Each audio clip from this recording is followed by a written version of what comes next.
Hello, everybody, and welcome back to the Glory Glory podcast. I'm your host, as always, Kyle Quinn. And joining me today is a special guest, Phil De Bruyne from Beyond the Pitch. How's things, Phil? All good, mate. Thanks for having me on as always. Pleasure to have you on. Okay, lots happening at United today, both in Thailand and in Barcelona, seemingly. So I just want to get on to Eric Ten Hag's press conference first of all. But before we continue, if everyone give us a wee like on the video, subscribe to the podcast, and comment your thoughts down below as we go through the podcast. Okay, so Ten Hag was talking to the media today for the first time during pre-season, and he clarified that Harry Maguire is going to continue as captain. Is this probably due to a lack of credible options, given that Ronaldo wants to leave the club? It depends.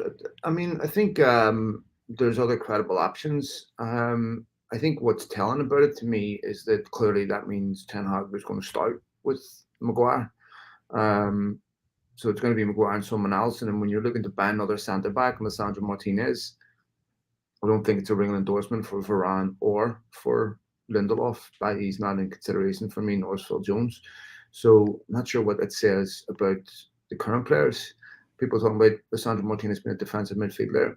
Well, as we've seen, John Murtough and Richard Arnold are in Barcelona. You can't say Frankie de Jong and also say Lisandro Martinez is going to be a defensive midfielder. It'll be one or the other. So, and that's not Lisandro Martinez's best position. He's a left-footed centre back. He's a small left-footed centre back of 5'9". But yeah, it's. I mean, if you're going to take it off him, this would be the time. But clearly, Ten Hag has reasons for not taking it off him. Yeah, can an argument be made that you would lose the player if you took it off him, and you'd be forced to sell him? Not really, because I think Maguire would have a similar problem to Ronaldo in the sense that lose him to where, to who? You know, I mean, you can only behave like that if you have leverage. You know, this is Ronaldo's problem. Leverage being, I have another team that is either equivalent to you or better than you that wants to sign me. And if you have that ability, then you can do things like this. You can lose the player. But I think if Maguire weighs up all his options, even if he had been stripped of the captaincy, the best one is to prove he's a top-class centre-back at the club he's at. That's in his best interest to get a move if he wants one, or to re-establish himself as a top-class centre-back. So I'm not sure about that. I honestly feel that this story, there's more to it. I almost feel that this is part of the reason why Ronaldo's so upset. Yes, that was brought up by the other journalists today as well. That they think that part of the in fact they might even have information. Who brought it up? Samuel Luckhurst was one of them. I've been saying it for a week, but it's interesting that it must have been, maybe it was communicated to Ronaldo that Maguire is going to remain captain, and that's one of the reasons that Ronaldo is upset. So do you go along with that yourself? I hope Sam credited me with that one. No, I'm not doing. I mean, I've been saying it all week. That when I was asked about this last week, I said I honestly feel like it's got to do three things. Either he's been told he's not going to start every week, he's not getting the captaincy, or he didn't feel that he would be subjected to the 25% wage deferment because he didn't feel that he was part of the problem. Those are the three most likeliest things to me that upset Ronaldo, rather than it being about Champions League or being about signings. I don't think it's about either of those things. You know, I also think it's pretty treacherous to let that stuff leak in the media without talking to your new manager first. Yeah, Ten Hag was saying today that when he had a conversation with Ronaldo via Zoom or whatever it was, Ronaldo and him seemed to agree that they were going to work together. But then Ronaldo communicated via his agent to the media that he no longer wanted to be at United, but didn't tell Ten Hag this. Yeah, that's pretty poor form, isn't it, from Ronaldo, telling the manager one thing and then telling the media something else? A year ago, when Ronaldo was first linked away with Juventus, from Juventus back to Real Madrid, he came out and put an Instagram story out there denying it and saying that it was disrespectful to both him, the club he plays for, and the potential clubs he could go to. Some of these clubs he had great history with. Apparently, that doesn't apply anymore. Whatever his reasons, Kyle, he owes the football club a certain level of respect. That's all. That's undoubted, and he hasn't shown them any. Yeah, if Ronaldo wanted to leave for Champions League football, he probably would have communicated this at the end of the season. Of course. After, but he didn't do that. He waited for 68 weeks and then he communicated it. So Yeah. I'm obviously not. I mean, I hate to use this example, but it's a bit like the Amber Heard pledge thing, And so, you had a year, you had a certain amount of time to actually follow up on those. So you don't get to use that reasoning whenever it's been a couple of months. So, and if it was about science, Kyle, look, the time to throw the toys out of the pram isn't the 1st of July, it's mid-August. And if you're Cristiano Ronaldo and you're the best player in the world, as you think you are, you should be able to get a move, no problems. So therefore, as soon as your services become available, you should be certain that another club's going to come in for you. So why would you need to do this now? And if there was another club that was coming in for him, why would you need to go public? I don't understand how this benefits him, because the reality is this: the football world doesn't see Ronaldo in the way he sees himself anymore. And in his head, he might still be 23. Well, that's not in anyone else's. And it's put enormous pressure on George Mendes to bring an offer to Manchester United. That's his job. It's not United's job to get an offer for Ronaldo. It's Mendes' job. And to make sure it's a club that ticks all the boxes that he allegedly wants to leave.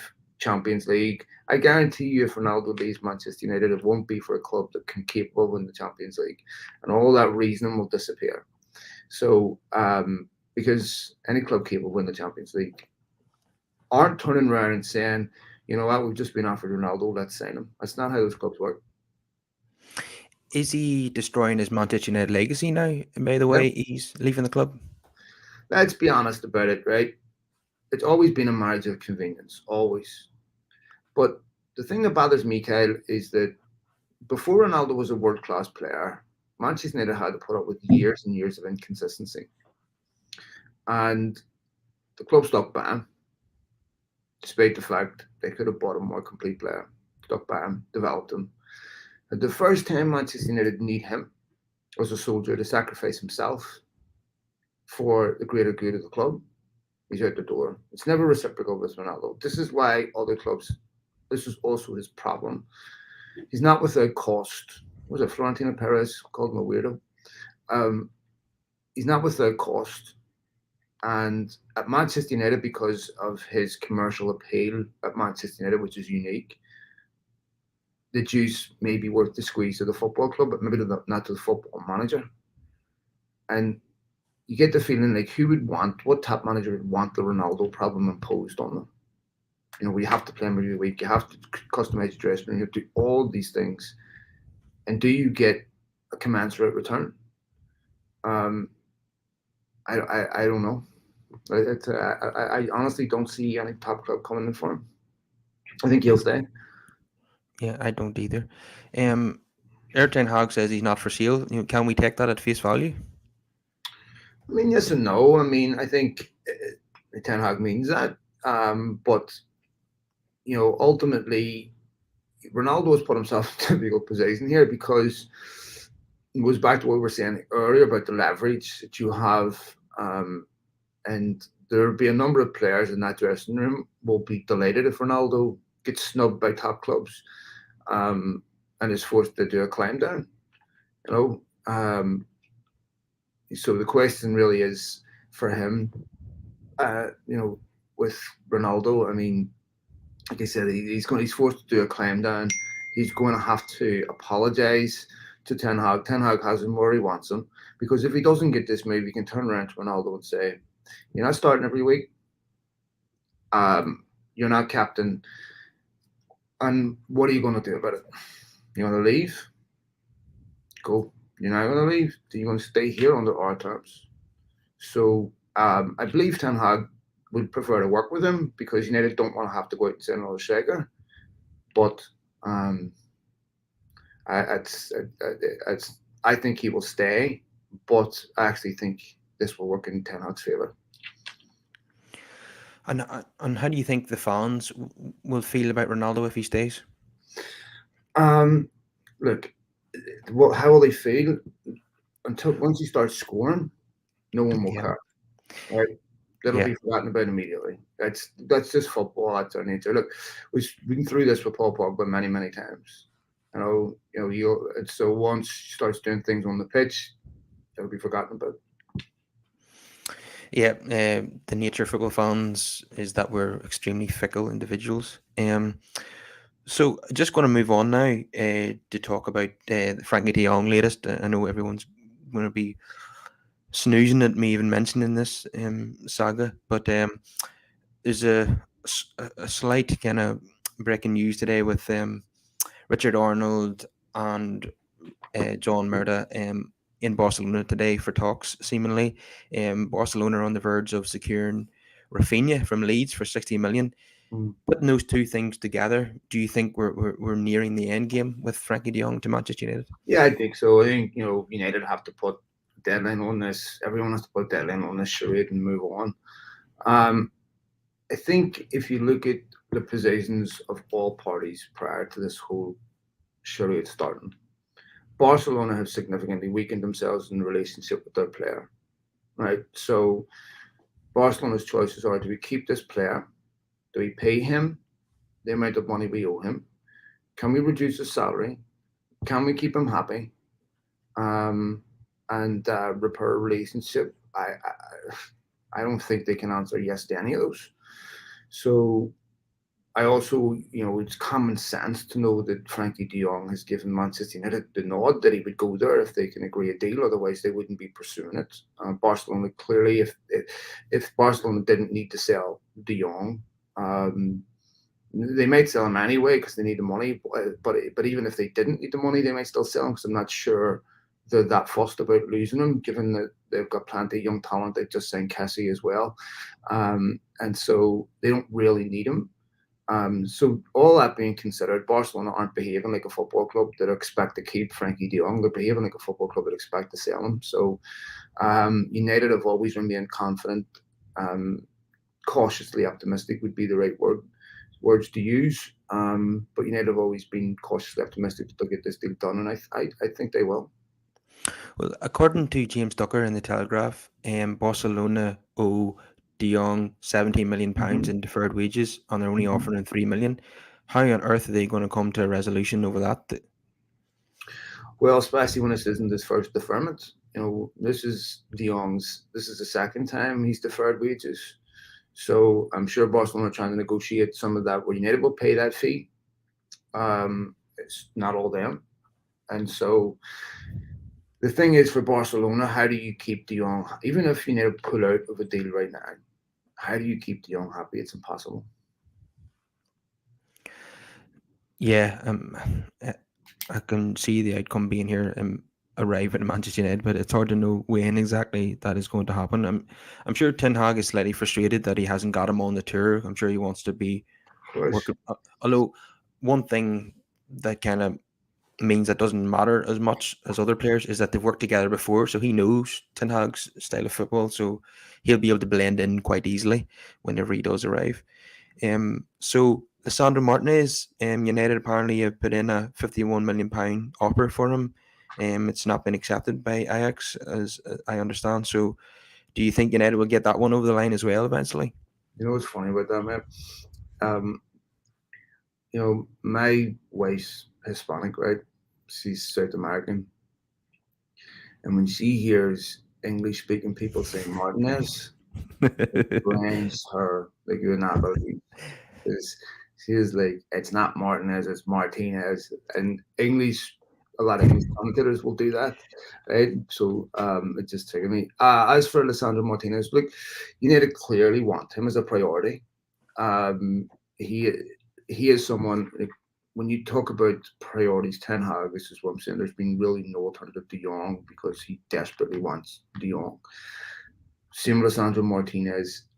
If you look at the two biggest transfers out of Holland, they are De Jong and De Ligt, both of whom went for pretty much the same price, 85 million euros. Both of whom are probably want to be sold this summer and surplus the requirements at the respective football clubs. So the question really is, do you pay 80 million plus for a player from Holland? I don't think you do. I don't think, I think the Dutch league's slightly behind the Portuguese league in terms of player transfers, and I think that the most you should be paying for a player of Holland is about 60 million.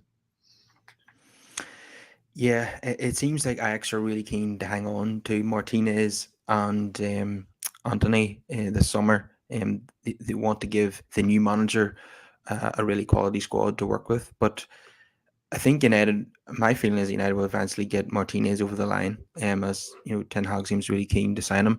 But is there a slight concern that he seems like a wonderful footballer? He can play the ball from the back. He can switch the play from left to right. But at 5'9", is he ideal for the Premier League as a centre half? Yeah, not wrong with that. I think today's world, you need more than just physicality. You need more. You need to be able to play out from the back. You need, if you look at United's transitions, there's no surprise to me. They're also looking at De Jong, of course, for the same reason they wanted to sign Thiago a year or two ago, because they need a player from transition from midfield. And if you look at United's summer window, their targets this summer, it's essentially Solskjaer's from 2 years ago. They must get these targets done, right? So they can't fail for the same reason. So I think they do need a ball playing centre back. I think, you know, you look at Thiago Silva, Chelsea, you know, Liverpool, Joel Matip, you know, Van Dijk, you know, I know they're Van Dijk 6 foot plus, but 6'1", but being technical is really, really important. And so he clearly sees a problem on the left-hand side of that defence, given that Sandro Martinez is a left-footed centre-back. You know, they need a ball-playing left-footed centre-back. Pau Torres is not massive, you know, and so I don't think that is as much of an issue as people. I mean, Roy Keane wasn't massive, you know, physicality was there. Argentinians are tough boys. So I don't think that's massive. That's a massive issue, to be honest. And he can also play in midfield if Ten Hag decides to put him there. He's played in midfield for Ajax under Ten Hag and done a great job. So that option is there also. Yeah, like Daley Blind could play a variety of positions too. I actually really like Daley Blind as a United player and was, you know, kind of sad to see him go, especially when the likes of Jones and Smalling and Rojo stayed and when he was gone. How did you feel about Daley Blind? One of the problems with the likes of Daley Blind and a lot of these players is they play well for other teams, which causes United fans to wish they were back doing that for their team. The problem is these teams buy these players to suit a particular way of playing. These teams buy players that are suited to the system. Where United were a mishmash of, you know, he's a bit good, he'll do, he's a bit good, he'll do, but they're trying to pair him with players that are from 4 or 5 different managers, and inevitably they don't look good. This is exactly why I have no problems with how United are going to put their business this summer in targeting the players that Ten Hag wants. You know, not the players that Darren Fletcher wants, and then John Murtough wants, and then this guy wants, and then this guy wants, and then this guy. No. Because the one thing you can't do is give Ten Hag excuses to fail. And if you don't get him the players that he prioritizes, you give him excuses to fail. Now, those players, one of the reasons why you also do this is Ten Hag ideology will fit Manchester United's ideology going forward. So even if Ten Hag gets sacked, the guy that comes in behind him will be similar with similar mindset, similar everything, right? And Ten Hag followed Rangnick. Rangnick is a guy that prioritizes young talent, youth. That's exactly what the overarching ideology is going to be. This is why, you know, when Rangnick wanted a striker in the summer or in January, it made sense to me from a footballing perspective, in the sense that if you're getting a manager that's going to be similar to Rangnick, then he's going to like whatever striker you sign. But obviously, you can see with the finances that money wasn't there. So for me, I think, I think. What was your question again? I just forgot it. I can't remember. Anyway, no. Listen, with Ten Hag and the players that he's signing this summer are really, really important. United same players of that caliber, that ilk, and that he prioritizes, that he targets, because bringing in players from that or is chosen by multiple other people has always been a problem for United. They need a consistently strong control parameters from the top. That it's an implementation of an ideology that doesn't change every time you get a new manager. You get a new manager of similar mindset, similar mindset, similar mindset. So you don't have to you take a look at Bayern Munich. They have a very consistent selection structure and how they go after managers. And most managers have to suit Bayern's ideology. They don't have revolution every 4 years. And when they buy, even when they buy modestly, they buy well because they scout really strongly for systems. This is what I'm talking about with Ronaldo. These football clubs, these top football clubs that have exceptional recruitment, do that through a refined forensic process. And it's never because an agent offers you a player. It's because your process identified this particular player. That's why, with someone calling up and saying, "You want Cristiano Ronaldo?" It's highly unlikely these top clubs will execute that. Well, my question was where you found Little Blin, but I think you've answered that. Okay. It is obvious to me that each person we're targeting this summer is a Ten Hag target, because each player has some kind of relation to Ten Hag, and that is fantastic. I hope this happens every single transfer window while Ten Hag's at the club. And nowhere is that typified more than the signing of Terrell Malacia. And I wouldn't be shocked if he turns out to be the best signing out of all the signings we make this summer, because how often do we see the kind of unknown cheap signings turn out to be the best ones for United, like Solskjaer, Vidic, Evra, Chicharito, Andres Gonçalves, Jaap Stam, Schmeichel, and Ronaldo himself in 2003. So it wouldn't shock me if he turned out to be the best of the signings this summer. What do you think? One of the worst things you can do is to evaluate United signings through social media, because when you look at Liverpool, who clearly United are going to try to copy. They can't try to copy Man City. They'll never be able to do that. They don't have the resources to do that. They have the resources to copy Liverpool, right? That's more than achievable if you have faculty discipline, right? So their squad is made up of Alex Oxlade-Chamberlain, James Milner, Jordan Henderson, Andy Robertson, Joel Matip, right? Not exactly players that are Galacticos. So that's why when United were linked with Brian Brobby, which there was legitimate interest in him, I didn't really see what all the fuss was about. I mean, you don't think that Ten Hag's going to sign players of that caliber like that aren't exactly shirt sellers, but those are the people that you put in the trenches with you. These are the people that win you titles. These are the people that aren't causing problems in dressing rooms. These are the people that aren't employing PR teams to manage their image. These are the players you need. Why, though, is Brian Brobby going to Ajax rather than United then if Ten Hag wants him? Well, I would imagine there's a couple of reasons. One, playing time. Same reason Stephen Bergwijn went to Ajax. Question is, how much are United really interested in him, and is it part of the strategic game of poker with Ajax and the attempt to get them to sell Antony so that they can secure his replacement at the price they want to replace him at?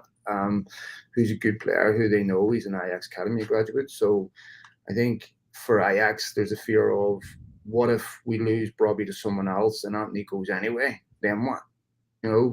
Because Antony is, he's unsettled. Ajax are not super thrilled with the fact that Mr. Martinez and Antony are unsettled and are asking to leave. They've already sold a number of players this summer. But this is the game, I mean, United are dealing with this problem too. And so I think I think that look, I don't know if I was talking about this on my show or yours, but Antony, United wanted him before the Ronaldo situation happened anyway. So I think Ajax will find that deal could probably run really late. But it goes back to what I was saying earlier.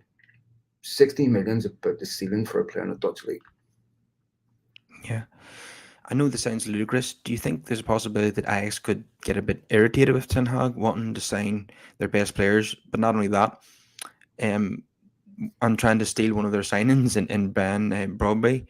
I mean, I know it sounds ludicrous given what he achieved at Ajax, but him rating them for their best players that he had at last season, and then Yes. trying to steal one of their signings from RB Leipzig as well is Well, it? first of all, Lisandro Martinez is someone that's wanted by more than Manchester United. So is it okay to sell him to Arsenal but not United? Well, with Anthony, they're not giving him away. They're getting a record fee for him. He wants to go. What are they supposed to do? I mean, are they supposed to turn around and say, no, we're not following Ten Hag to Manchester United because don't want to be unfair to Ajax? You know, Ajax are being paid good money for these players. They're not being robbed. So, I mean, if you're selling them anyway, I can understand that thought process. If you're not a selling football club, you don't sell players, you aren't playing in the Dutch league, okay, fine. I have the utmost respect for Ajax, I really do. Massive respect. I really like that football club. You know, my father-in-law is from Amsterdam. He's Dutch, so it's a football club I have tremendous respect for. But the reality is this: those players will get sold anyway, right? And so, is it not okay to sell them to Manchester United, but it's okay to sell them to someone else? I mean, if you sell them to Arsenal, what's the difference? None. Mm-hmm. Yeah, but yeah, I definitely wouldn't be paying 80 million euro for Anthony. Like you say, 60 million should be the limit for a player in the Dutch league. But it would turn out to be a massive outlay. If United sign De Jong, Anthony, and Martinez in this window, it seems as if United have certainly got plenty of money to spend if that's the case. But I know they will try to raise money from player shields. They've done that already with getting a decent fee for Andres Pereira, but they'll be looking to offload a few more, won't they? Well, yeah, I mean, there's Brandon Williams didn't travel, so United will be looking to loan him out. I think they'd probably do a deal for Tellez. They should. Obviously, Phil Jones is someone that's not in Erik ten Hag's plans, so he was left behind too. I think once United get the De Jong deal done, James Garner will go back out on loan. And obviously, there's some of those Palestri and Mads and what have you. In terms of selling players, you're really only looking at Bailly to me, who and Bailly, Tellez, maybe one or two like that. I don't think Wan-Bissaka will leave. Although I think if United got a really good offer for him, I think that with enough time in the window, they probably would do that deal. But Ten Hag will also be conscious of not changing too much. Once you get past around 4 or 5 players, you're changing the whole dynamic of your dressing room. The people that he's bringing in are people that he will know, not just technically, but personally. That's really important. Christian Eriksen is not going to cause a problem in your dressing room. Frankie de Jong is not going to cause a problem in your dressing room, nor is Lisandro Martinez, nor any of these players. So I think that's really important. Because you have to know how these players are going to react to adversity, to disappointment, negativity, to all the things that are going to come with being a Manchester United player. Because it's going to take really strong characters the first time United lose a game, because all that negative muscle memory will kick back in, and United players, their confidence will be fragile. If they start well, win the first couple of games, confidence will build, momentum will build. But the first time they lose, it's going to be a massive test of how real the change is, how legitimate the progress is. And I think if United can get away with not losing any of their first 5 or 6 games, Ten Hag has a real chance of building something there.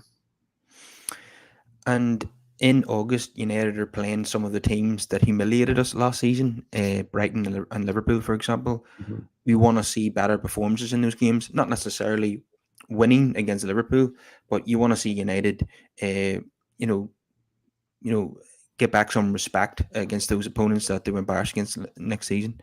You certainly don't want to see United being beaten 4 or 5 by Liverpool in August. You want to see them, at least put in a performance. Well, if you look back at the start of last season, Brentford drew 3 each with Liverpool, right? And so what United fans are looking for in that game, if you can't win it, you have to compete, right? You go watch an Old Firm game, Celtic and Rangers. You may get one team winning heavily against the other, but you will not lack passion. You will not lack commitment. You will not lack the most basic things. Anyone that's played any level of football will know that one of the things that you do when you're playing against better teams is you're physical, right? And if you're a fan, you want to see that. You want to see it's tribal. We want to see people care the way we care. We want to see people hurt the way we hurt. So right now, what we're asking for in the Liverpool and City games is to be competitive. Solskjaer done the double over City the year before and beat Liverpool, finished above Liverpool.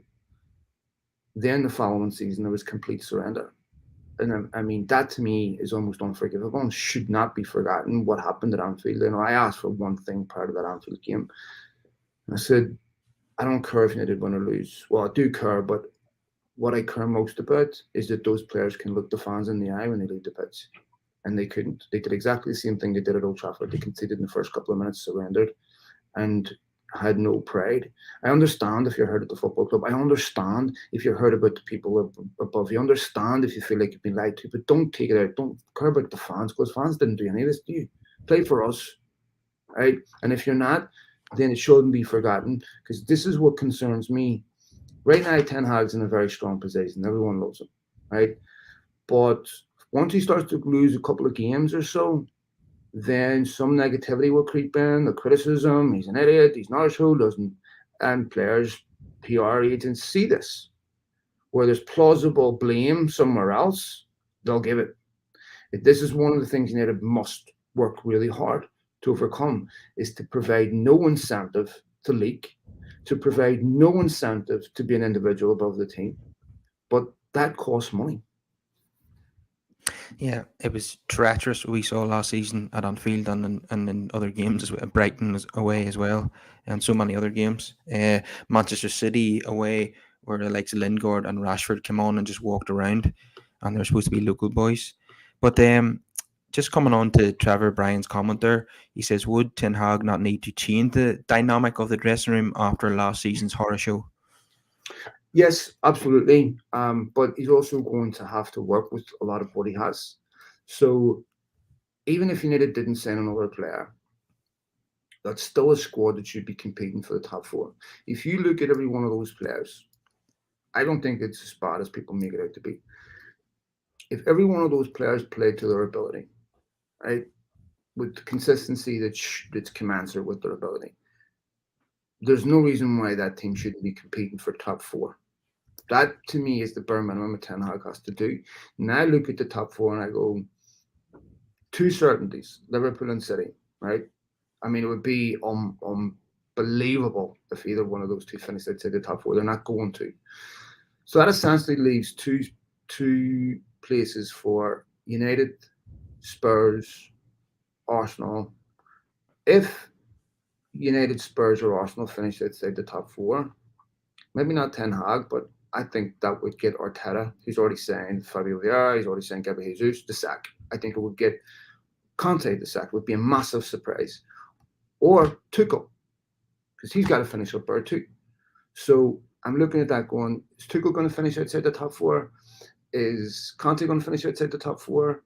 Is Gabriel Jesus or is Mikel Arteta going to finish outside the top four, or Ten Hag? Right. So there's 6 teams. It's got to go into 4. So 2 of them finish outside the top 4. This is why it's really, really important to get a move on with the recruitment. If you go back to the year they signed Bruno Fernandes, United were closer to the relegation zone than they were top 4 when they signed Bruno Fernandes. And that was 100% down to atrocious recruitment that summer. Not getting Solskjaer the players they needed. It was the year they signed Dan James. So they started off with that win against Chelsea. Took teams about 2 weeks to figure them out, that they were a counter-attacking team because they didn't have the quality in the middle of the park to dominate games. Then when Fernandes came in, they added another dimension. They were able to beat teams in a whole different way. They went in this unbelievable run. But that almost cost Solskjaer his job. And if you could go back to 2013, when recruitment was a disgrace, it cost David Moyes his job. So they can't afford to get it wrong, for my last point on this, because unlike those years, United still had money to buy time with fans.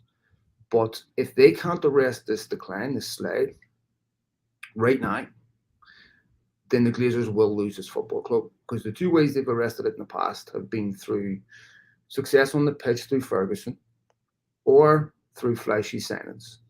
But when you have neither of those, my question is, how do you change the narrative around a football club? How do you resuscitate this football club? How do you give it CPR when you've no air in your lungs? And if you can't, the crescendo of criticism, just lastly, sorry, I'm going to this point. Next season, you need to send a striker. They don't qualify for the Champions League, they lose that Adidas money. They lose tremendous amount of revenue from other sponsors. And as we saw with Richard Arnold, they don't have the resources to survive that. With the financial markets being where they're at, the cost of borrowing money, where the economy is going to be in a year, this is a key moment in United's future. Yeah, that's right. There's huge pressure on Ten Hag to finish in the top four. But if you take out the financial element of it and what the owners care about, even if Ten Hag finished fifth next season, I want to see him given time. It's going to take a long time to arrest the slump, and he's not going to be able to do it with just one window in one season. I want to see Ten Hag, as long as there's small progress happening every year, I want to see him given about 4 or 5 years to turn this around. I don't know if he gets 4 or 5 years. All depends on what that progress represents. All depends on support he's given. I would agree that fifth place is probably not a second offence next season. But I would also agree that it's not success. If he could have a similar season to Mourinho, where he could win a Europa League and finish fifth, fine. But United have to be in the Champions League. That's going to be crucial to what striker they sign next summer, what other players they sign next summer. It's going to be crucial to so much of what they do. And if I'm a potential buyer of Manchester United, I'm waiting. I'm not buying now. I'm going to wait and let that club bleed for a while and hurt. Because in 6 months, if United are in a mess, the price of that football club will be much less than what it is now. Yeah, and let me be clear. I would take getting relegated to the Championship to get rid of the Glazers, if I'm being brutally honest All about it. Depends who you're getting rid for, right? Yeah. I don't want some Saudis in there. I don't want some despot from some crackpot country that's torturing people, or anyone with a human rights track record, or anyone who's endorsed any type of nonsense like that. If it's not a reasonable human being, I don't want them. The one that does sound like a decent option is it Britain's richest man? I think he's from Oldham. I can't remember his name now. No idea. What's his I name? know Jim Radcliffe was someone. That's it. Yeah, we're interested in, and would be interested in. He was someone that took a look at Chelsea, of course. There's an amazing podcast on United We Stand podcast. I strongly encourage you listen to it. There's an interview with Jim O'Neill, who's an economist and a Manchester United fan. He's famous for the acronym BRIC: Brazil, Russia, India, China. He talks at length about the potential for Jim Radcliffe owning the football club, and of course gives an in-depth analysis on United's finances and how precarious they are. So I strongly suggest you listen to it. Yeah, we definitely check that out.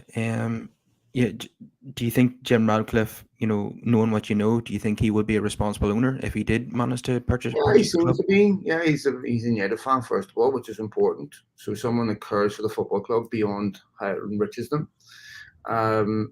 Someone that doesn't need to borrow tremendous amounts of money to finance the football club, so it'd be free of its debt obligations and dividend obligations.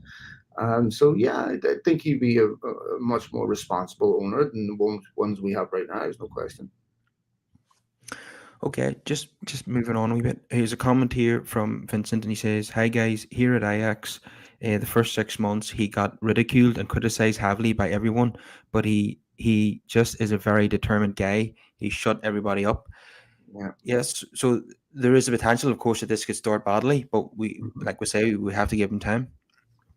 I have to say, his body language in those training sessions are a lot more confident than his press conference, his very first one. Looked a bit nervy in the press conference, and I don't know if it was language barrier or what, but definitely looks like, and I expected this would happen, they would grow into it, and I see the Dutch are confident people anyway. I'm surrounded by them, and but confidence is never an issue for the Dutch.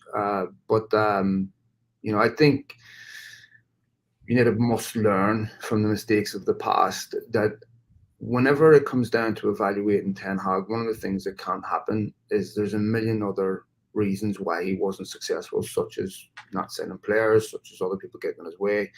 Because you can't fix a problem until you narrow down what those problems are. So there's no point in blaming an iceberg if you've got holes all over your boat. It's more than that. And so I think it's really, really important when you hire someone like Ten Hag, you support them 100% or don't hire them at all. I love the way his responses in press conferences are very short and sweet. It probably winds a lot of the media up, that their approach. But like you say, yeah, I've been following a lot of the coverage of the training sessions, yeah, and I've been very, very impressed. One of the things that I've noticed is there was an 8v6 attacking drill with Fred starting the attacks from deep. Could Fred be like Maguire, a player that the fans, not all the fans, are great admirers of, but a player that Ten Hag could potentially see as a part of his plans this season and could feature heavily in his first 11? If you look at what the potential midfield three will be, let's say it gets De Jong. So De Jong and Bruno Fernandes, you need a ball winner in there. Now, you need someone like City have signed Calvin Phillips because they need a ball winner because now Fernandinho's gone. So that would suggest McTominay to me with his physicality. And if you look at Fred's weaknesses, it's not, his weakness is technique, picking a ball up. If the defensive midfield position is one of the hardest in football, especially when playing out from the back, because you're getting the ball and you can't see what's behind you. So you have to be technically perfect or you get caught in possession, right? And we saw this a lot with United losing the ball in that area with Fred and players just picking them off. And Harry Maguire needs a ball playing centre back beside him so he doesn't get as exposed. He played very deep for Leicester. They play a high line and they get caught out in possession. They get rinsed. We've seen it so many times. So I think for that position, I don't think Fred's particularly suited to it, mate. I don't think so either, but Ten Hag might hold a different opinion. Yeah. Or potentially Fred is just playing in this role in training because we haven't signed De Jong yet. I suppose we just don't know. The obvious one is James Garner, obviously, but look, it's correct of Eric Ten Hag to try players in different. He has to learn about and he's going to have a different opinion of what is acceptable and what isn't. But knowing what we know of Fred, I've never seen a player technically capable of playing that way. I mean, if you look at him at Shakhtar, maybe, but not in the Premier League. And we're talking about potential Donny van de Beek revival. We're talking about Christian Eriksen. All these players have to play somewhere, right? So you still got Fred, McTominay, and so you're going, where do they all fit? And so he clearly, as I said at the start of this show, Eric Ten Hag wants De Jong more than any other signing in the summer. There's a reason for that. Yeah, and yeah, Fred excels, I think, in the final third of the pitch. That's the evidence that we've seen in last season and the season before. And when he plays in that number 6 role, he struggles because his first touch just isn't good enough. When you have the goalkeeper or one of the centre halves playing it to him, sometimes the ball just bounces off his shins, or else he gets pressed, and then we're in trouble. So yeah, I agree with you. I don't think Fred is suited to play in that defensive midfield role. If he's going to play at all, it has to be a bit further up the pitch. Mm-hmm. Yes. So just Vincent, he says there we were talking about Ten Hag's short answers and press conferences. Mm-hmm. Vincent says no, he's just a bit awkward, even by Dutch standards. That's just how he is. But yeah, in the training sessions themselves, he's been stopping sessions if he's not happy with what he's seeing. He's not afraid to be brutally honest with players and be blunt with them, and it's very, very impressive. But hold on, okay, because I want to pick up on this a bit, right? Because some of this is performative, right? Of course, yeah. Do they really not think that these things were happening under previous managers? I mean, what do they think that Kieran McKenna was doing. I mean, do they think they were standing there playing cricket? Doing the same thing, right?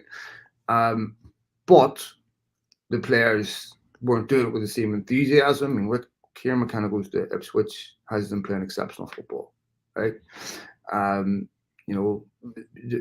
These top coaches they know the game inside out. They spend their whole life studying it, right? There's clearly differences in execution, right? And one of the things that I like about Ten Hag is the intensity that he's demanding of players. He's going to have a different opinion on whether a player is capable of playing the way he wants them to play than other managers. And this is where the difference is going to be made. So this is where I'm looking at Fred going, can he play a quick pass, one-touch technical game? Probably not, right? And I think this is where, I think United will play with intensity. I think that Ten Hag has obviously had time to look at United's problems. He watched the Liverpool game, he watched the City game. So I think for him, he's going to get a different level of intensity of those players. But I heard fans saying that United beat Crystal Palace in Ranieri's first game due to coaching.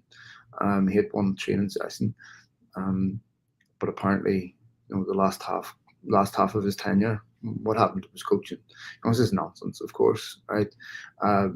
These are all top coaches. It's really about how you manage people, how you manage human beings, how the club support the manager. How, of course, there's differences between managers and their ideologies, but to think that none of this was happening under previous managers is nonsense.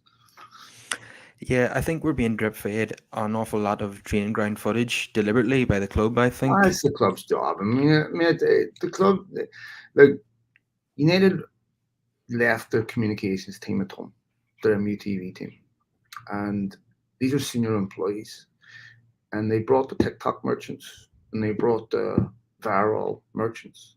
That's their game. I mean, nothing that comes out of that main communications channel should be taken serious. No, I don't think so. But yeah, maybe it is just a case of who's delivering the message rather than the message itself.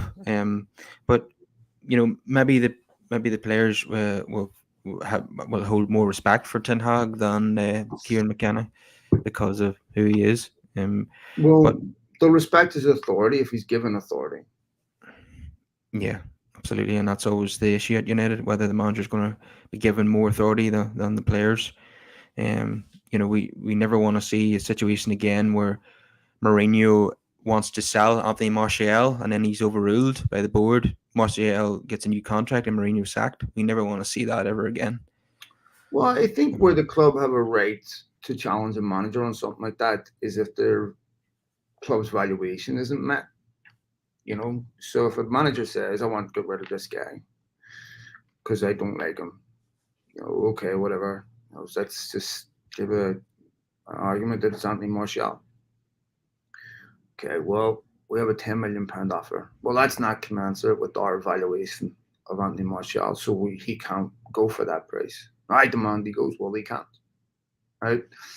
No football club in the world would grant that complete authority to a manager. So there's a multi-step process, but United certainly can't turn around and pick and choose the causes that matter to them, because this is exactly how you get this problem in the dressing room.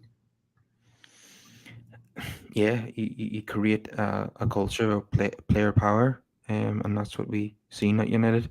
Last season, a lot of the squad just simply down tools, in my opinion, and then they were briefing the press against each other, against the coaches.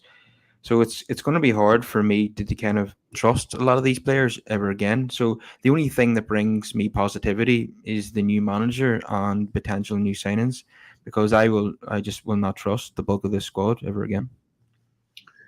Yeah, look, there's lots of blame to go around. There's no one particular bogeyman. The club have done a lot of stupid things. Rather, they've really damaged the relationship with a lot of players and a lot of staff because they have not acted appropriately.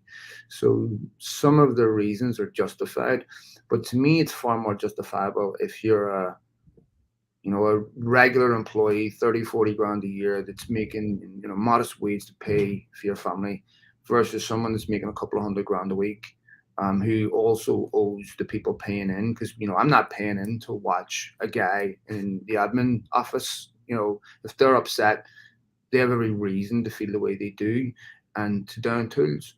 But if you're a player, you don't. You're a professional. And you also have a responsibility to the paying public to give 100%, in my opinion. And so that to me is where they failed, is that the last vestige for them should have been, you know what, we're going to do this for our fans. Because there were players that have played for free for football clubs in South America that were skint. Carlos Tevez was going back and played for free.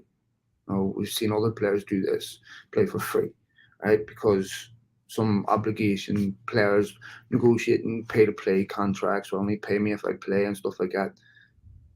That to me is commitment. I brought this up earlier. Cantona, of course, when United sold in Hughes and Kanchelskis, Cantona said, I won the league on my own mistake because he loved the football club. We would never have that now. No, and that's very sad that we don't have that now. But yeah, it seems as if things are definitely progressing in terms of the Frankie de Jong transfer. There seems to be updates all the time on the United Twitter news pages.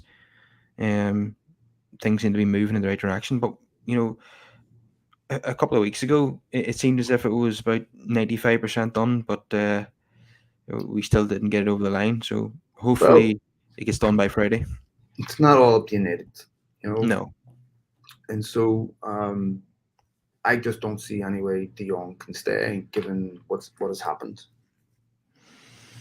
No, it's clear that Barcelona want to sell him, and if there's only one club in for you in that situation, you kind of have to go. You don't want to stay where you're not wanted, and if there's one club in for you, then you have to go there, and it's not a bad option for him, given that he's going to be working with Tinho again. The only drawback, of course, is the fact that United are in the Europa League and not the Champions League. But then he played in the Europa League last season, didn't he? So it's not going to be that big of a come down for him. Well, when he's staying at Barcelona, they're not winning the Champions League, so you can play in it, but you might as well sign for FC Sheriff. Yeah, a bit like Ronaldo. He might go to a team that's in the Champions League, but he's not going to be going to a team that's got any hope of winning it, like you said earlier. I mean, Napoli, for example, they're not going to win the Champions League next season, are they? Correct. Okay, that seems like a good place to leave it. It's been an absolute pleasure to have you back on the show again. Thanks for having me. Yeah, no problem. See you later. All the best.